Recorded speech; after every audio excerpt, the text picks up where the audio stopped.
Double story day. We have two wonderful books, children's books at Old South that feature Phillis Wheatley, and instead of choosing, I just decided to read both of them to you. So, the second book for today is called Phillis Sings Out Freedom, the story of George Washington and Phillis Wheatley. And the author is Ann Malaspina and illustrated by Susan Keeter. So let's hear this story. Phillis and George don't actually meet in person. I'm just going to give you a spoiler, but they did know of each other and write one another. So let's see. Phillis Sings Out Freedom, the story of George Washington and Phillis Wheatley, written by Ann Malaspina and illustrated by Susan Keeter.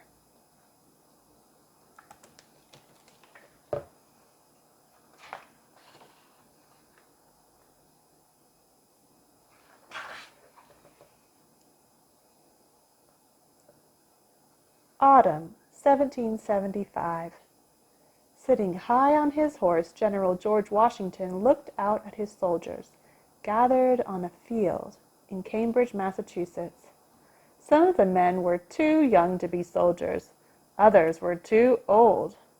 Their coats were tattered and their powder bags were empty. The war had begun. Could his ragged Continental Army lead a revolution against the King of England and the mighty British Empire?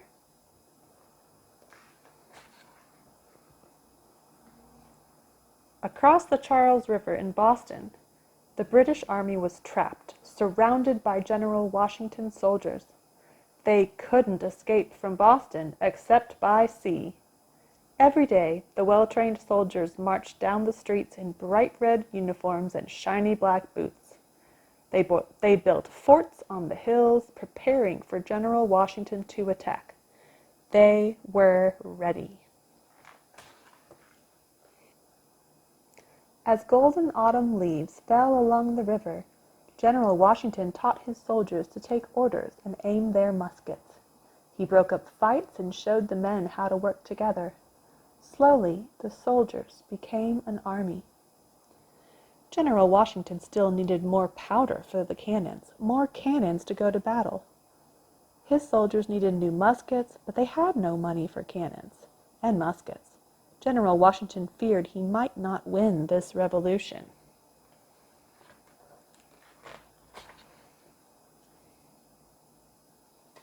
Miles away in a house in Providence, Rhode Island, Phillis Wheatley held her quill pen above the ink pot. She had fled Boston, where King George III's soldiers marched. On the desk, the candle flame wavered, like her thoughts on the war. She had many British friends. They had helped her to become a famous poet. In Boston, the colonists spoke of liberty, but some still owned slaves. Still, her heart lay with the colonists. In a poem, Phillis wrote that British tyranny enslaved the land. Colonists had to pay the king's taxes, but they could not vote for the parliament that set the taxes. America must win this war. After all, Phillis knew about freedom and how it felt to live in chains.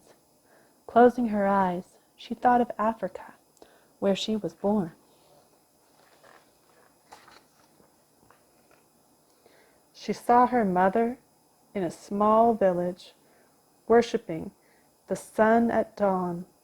That was her only memory before the slave traders came, carrying casks of rum. How many casks to buy a young girl? Not many at all. Then the slave ship snatched her away across the wide ocean.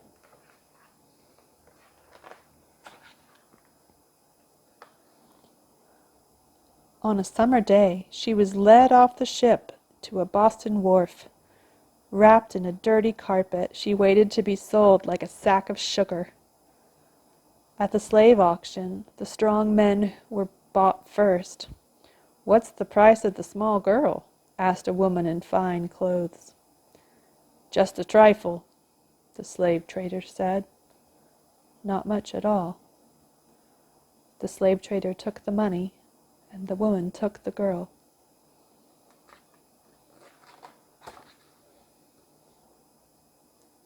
At their mansion on King Street, Susanna Wheatley and her husband John gave the little girl clothes and warm food. Their twin children Nathaniel and Mary had never seen a slave so thin and frail. She was so young that her front teeth were still missing. Soon the Wheatleys gave her a name, Phillis, after the ship that stole her to slavery. Susanna grew fond of Phillis and kept her close by. She gave her young slave only light chores, like dusting the rooms and polishing the table. After Phillis served the tea to visitors, Susanna would let her stay and listen, and Phillis drank up every word.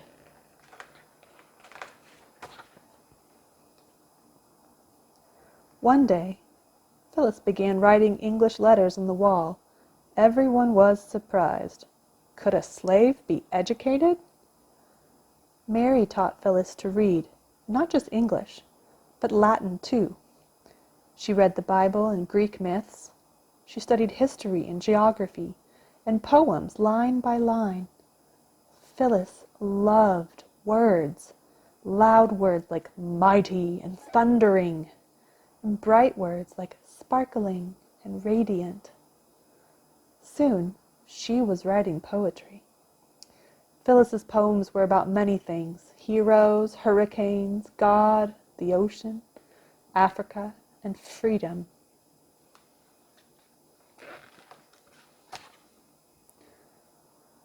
People could read Phillis's poems in newspapers, but not everyone thought a slave girl could write those soaring words. No printer in Boston would publish her book of poems. In 1772, Phillis stood before 18 of Boston's most important men. Even the governor of the Massachusetts colony was there. Phillis had to prove she was a poet. Her heart beating hard, she answered the men's questions.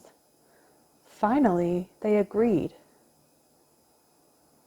We, whose names are underwritten, do assure the world that the poems were written by Phillis. They wrote, signing their names one by one. The next year, her book, Poems on Various Subjects, Religious and Moral, was published in England, and Mr. Wheatley set Phillis free.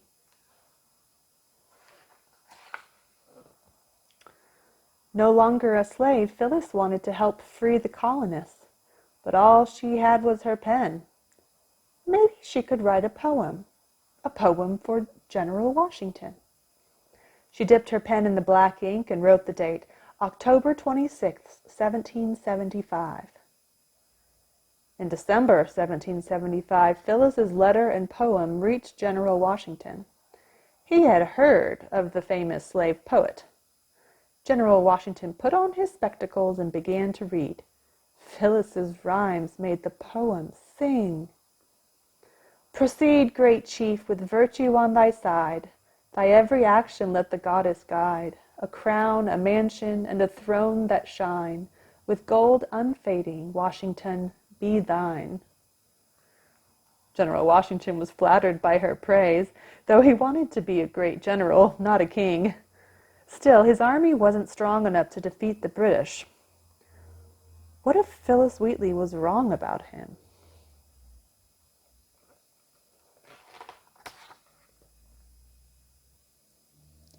Winter gales blew, and the Charles River turned to ice.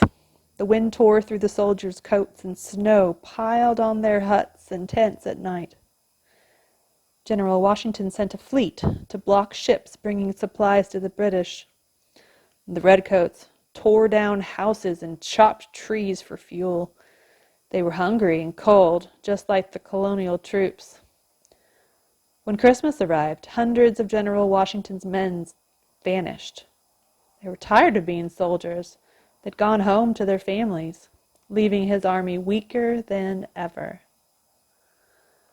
Washington was growing more worried every day.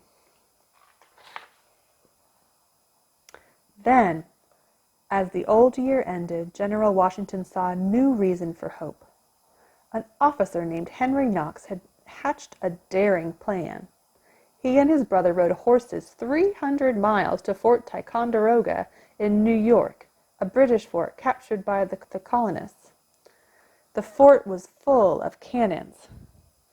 Knox and his brother loaded the cannons on barges to cross Lake George. Through snowy forests and across the frozen Hudson River, the men traveled back. On New Year's Day, more men arrived to join Washington's troops, and 3 weeks later, Knox and his men returned with 60 tons of cannons and other guns for the Continental Army. General Washington had not forgotten Phillis Wheatley's poem. She believed that he was a great leader. In February 1776, he sent her a letter. "Dear Miss Wheatley," wrote General Washington, "thank you most sincerely for your polite notice of me in the elegant lines you enclosed." He praised her great poetical talents. He called her a genius. He even invited her to visit him. Spring was almost here, and the Continental Army was finally ready to battle the British. On the night of March 4th, 1776, General Washington's men dragged the cannons up the hills above Boston and aimed them at the city. They painted logs to look like more cannons, and they built barricades with branches and dirt. When the sun rose, the British in Boston saw the cannon barrels and the soldiers way up on the hills, and the redcoats were astonished at the weapons and the many troops. Their guns couldn't reach General Washington and his mighty Continental Army. Days later, the British Army retreated and sailed north, leaving Boston to the American colonists. The Continental Army had won its first victory. And with her poems, Phillis Wheatley sang out freedom for herself and a new nation.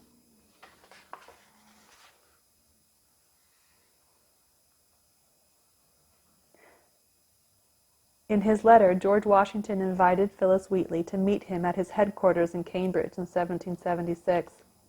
It would have been a strange sight, the tall general with an army to lead and the small former slave woman with only a pen. If they did meet, no one knows what they said to each other. The wars soon took them in different directions. For 8 long years, George Washington served as Commander-in-Chief of the Continental Army in the Revolutionary War. He lost more battles than he won, but he won important battles. His army finally defeated the British at Yorktown, Virginia, in October 1781. And the peace treaty recognizing American independence was signed in 1783. The American colonies were free, and a new nation was born. On April 30th, 1789, Washington became the first president of the United States. Phillis Wheatley had her own battles to fight. Freed from slavery in 1773, she needed to earn a living. She tried to sell her poems, but during the war, people saved their money for food and clothing. Desperately poor, she worked in a hotel. Wheatley married a free black man named John Peters. His grocery business failed. They had 2 children who died. Less than a year after the war ended, Wheatley died, December 5th, 1784. She was only about 31. Her newborn baby did not survive, and the mother and child were buried in an unmarked grave. Like that of most slaves, Wheatley's life was not well documented. Many details are not known for sure, but her poems will never be forgotten. One of Phillis's last poems celebrated the end of the Revolutionary War. It is titled "Liberty and Peace." In his will, Washington wrote that all his slaves were to be freed after his wife Martha's death. He died on December 14th, 1799. This is the document that the men signed in Boston in 1772. "We, whose names are underwritten, do assure the world that the poems specified in the following page were, as we verily believe, written by Phillis, a young Negro girl who was but a few years since brought an uncultivated barbarian from Africa, and has ever since been, and now is, under the disadvantage of serving as a slave in a family in this town. She has been examined by some of the best judges and is thought qualified to write them.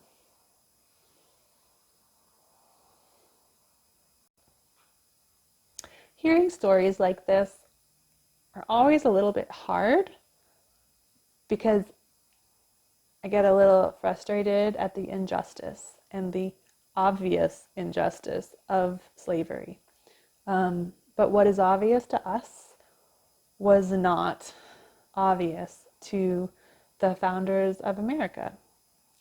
And it was only through hard work and lots of sacrifice that freedom was won, and equality, at least the rights for equality, were won. You know, we're still working in America, we're still working on making things truly fair. Things are not truly fair yet, but we're working on it, and it takes every individual. Whether you're George Washington or Phillis Wheatley, it takes everybody to do your part in making things more fair for everyone. This is a God book, not only because Phillis Wheatley was totally dedicated to God. She had a deep faith, and many of the things that she wrote express her feelings about God, the church, and faith. But also because each of us are born with the ability to do something. So I like to take notes from people's lives who are courageous and make a difference, so that I can think about what I might be able to do in my life to make a difference. So hopefully you're inspired too, and maybe you'll do something incredible to make a difference in the lives and equality of people. Thanks. Have a great day, friends.